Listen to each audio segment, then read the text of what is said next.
Bonjour et bienvenue sur Test Cars pour l'essai aujourd'hui du nouveau Ford Ranger Raptor qui est la version la plus musclée et la plus performante développée par Ford Performance du pick-up le plus vendu en Europe avec 13 600 unités au premier trimestre 2019, soit 15% de plus que l'année précédente pour la même période. On passe au design.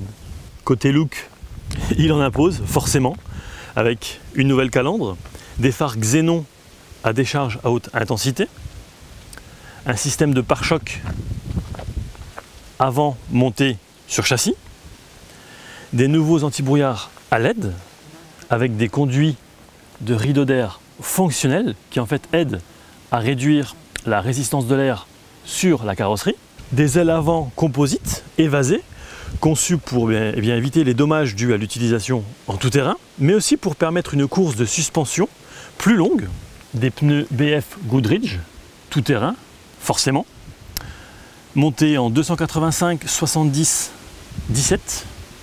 Ils sont vraiment surdimensionnés, mais surtout spécialement conçus pour lui. Les marchepieds empêchent les projections de pierres qui pourraient taper l'arrière du Raptor et comportent des points de drainage pour le sable, la boue ou même la neige. Arceau sport aérodynamique.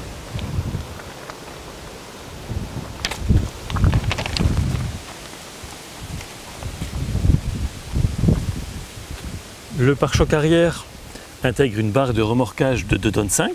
Il y a également 2 crochets à l'avant et 2 à l'arrière, permettant de déplacer jusqu'à respectivement 4,6 tonnes et 3,8 tonnes.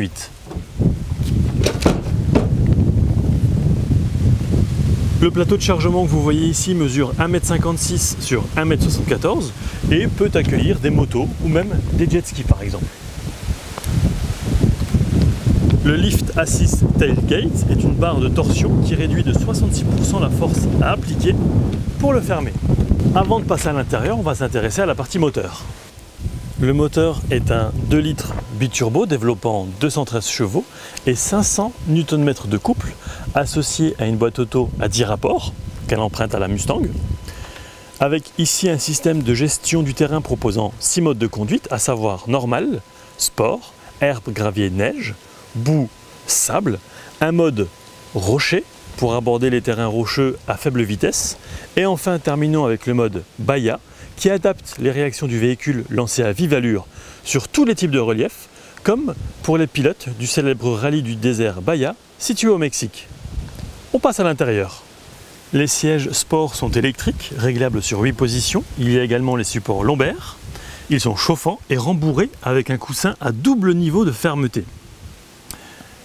Vous remarquerez des coutures bleues, également reprises sur le volant qui est en cuir perforé. Il y a des palettes au volant en magnésium. Au niveau technologie, on retrouve le système Sync 3 avec notamment Apple CarPlay et Android Auto. C'est un écran de 8 pouces avec une navigation par satellite, ce qui est vraiment l'idéal en hors-piste. Et justement, à propos de hors-piste, allons-y.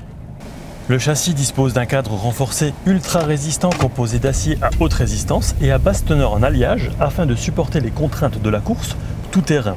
Les amortisseurs sont assistés par des bras de suspension en aluminium spécialement développés pour cette version. Le freinage avant s'effectue via des étriers de frein à 2 pistons avec un diamètre augmenté de plus de 20% par rapport au Ranger standard. Et à l'arrière, le freinage est également amélioré avec un étrier de 54 mm et des disques ventilés de 332 sur 24. La garde au sol est de 283 mm, la profondeur de guet de 850, l'angle d'attaque est de 32 degrés et demi, l'angle de fuite et de rampe 24 degrés. Au niveau de l'assistance, il y a le contrôle de stabilité avec fonction anti-roulis, le contrôle électronique de la stabilité toujours, un dispositif anti-louvoiement de la remorque, l'assistance au démarrage en côte, le contrôle de descente et le contrôle de charge adaptatif. Alors au départ, avant d'aller chercher ce Raptor, je m'attendais à un véhicule hors norme avec des dimensions extraordinaires, une consommation affolante, quelque chose d'assez rude en termes de comportement sur route ou surtout sur hors-piste, avec voilà, un confort à l'intérieur spartiate. Eh bien absolument pas. Premièrement, on se fait très rapidement au gabarit du véhicule. De deux, j'ai réussi à descendre en dessous de 10 litres sans trop de difficultés en termes de consommation de carburant. Et c'est confortable. Dernière surprise, le prix, 48 000 €. Je ne m'attendais pas forcément à ça, je m'attendais à quelque chose de beaucoup plus cher.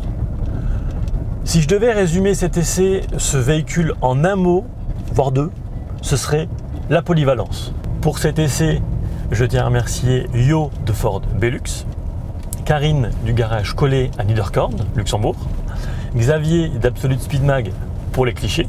Quant à nous, on se retrouve très vite pour d'autres aventures. À bientôt!